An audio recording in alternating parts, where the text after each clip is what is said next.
মধ্যে মধ্যে বলতে পারেন বাংলাদেশের বাজে ওয়াজ যতটুকু মাওলানা সাহেব করেন অতটুকু পাবলিকও করেন। ছোট স্ত্রী নাম হযরতে হাজেরা। ছোট স্ত্রী থেকে প্রথমে বাচ্চা হলো, তার নাম হযরতে ইসমাইল। আল্লাহর হুকুম, বাচ্চাকে মক্কাতে রেখে আসো, মক্কাতে রেখে তুমি চলে এসো। মক্কাতে কিন্তু কোনো আবাদি তখন রান, কেউ একটাও ঘর নাই, কাবা শরীফও নাই।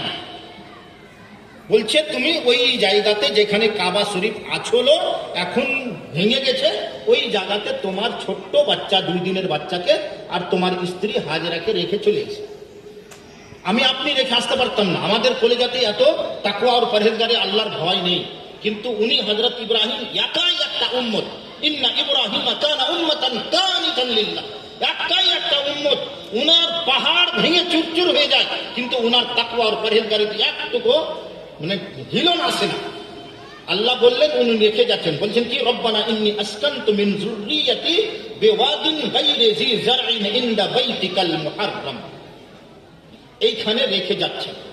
হযরতে হাজেরা পিছে পিছে যাচ্ছেন। ইয়া ইব্রাহিম, সূরা সহিহ বুখারী কিতাবুল আম্বিয়া 3100 3031 32 33 করতে করতে অনেকটি হাদিস। ইয়া ইব্রাহিম, ইব্রাহিম কোথায় যাচ্ছেন? ওয়া তাতরুকুনা বিহাদাল ওয়াদি, এই এমন জায়গাতে ছেড়ে যেখানে লাইসা ফিহা ইনসুন ওয়ালা শাইউন, যেখানে কোনো মানুষও নেই আর কোনো জিনিসও নাই, শুধুমাত্র পাহাড় আর মরুভূমি।